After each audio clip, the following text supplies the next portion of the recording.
actually, I need your help. My buddy Sam was just with me out in the ocean. He was on his boat and the waves got really, really rough out there. And his boat fell over and his life jacket's underneath. So I'm gonna need your help rescuing him. So come on in. So in this challenge, we actually have to help save Sam because he's a worm and he can't swim. So we're gonna use the engineering design process to help us save him. So the first thing, we already know the problem. Sam can't swim. He needs help getting his life jacket under the boat.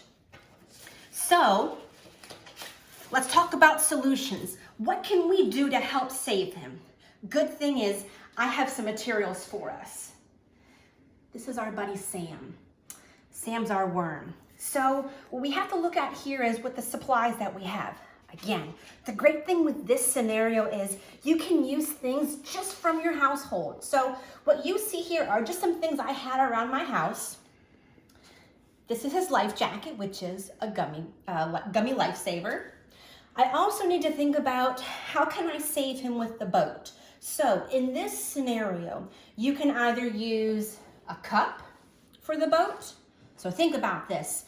Sam's on top. The waves are crashing everywhere. He needs to get to his life jacket underneath the boat. But if you want to be really creative, you can make your own boat. So those are some of the other materials that I have here. If you don't want to use just a regular old cup as the boat, you can maybe make a boat out of cardboard. I even have some popsicle sticks that maybe you could create a raft with. I also have some aluminum foil that I found in my kitchen, some rubber bands for whatever you think you could use them for. I could maybe make a real uber jumbo yacht that Sam's in. I've got some pipe cleaners, some straws, but if I'm gonna make my own boat or raft, I'm gonna need some things to attach it together with. So I have some tape and some hot glue.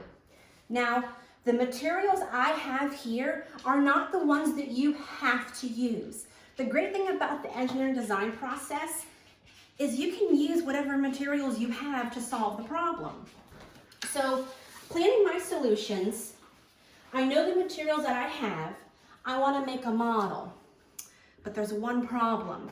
In this challenge, I can't move him with my hands. So I have to make a rescue device to keep him on top of the boat while also grabbing the life jacket underneath without tipping him over, because remember, he can't swim.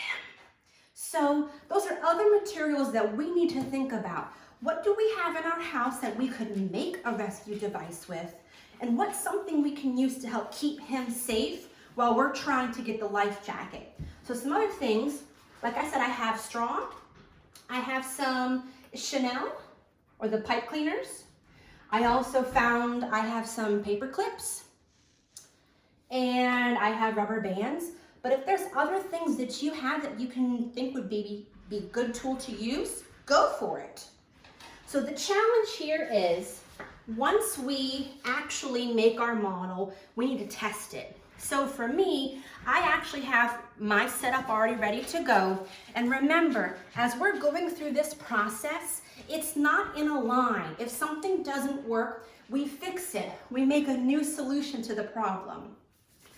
The biggest challenge is I can't use my hands to physically move him. So this is where the team comes in.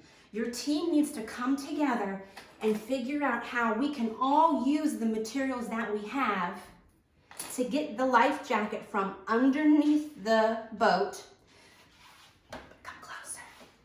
We also have to figure out how to get it on him. So that way, when we're done, he's saved. But don't forget, you cannot use your hands to save him from the crazy water. As you're going through the process, don't forget, if you have something that's going wrong, fix it. Come up with a new solution. This is the most important step. Lastly, don't forget, as you're going through your process, take pictures, take videos, share what you're working on. the great thing about this is it's edible too.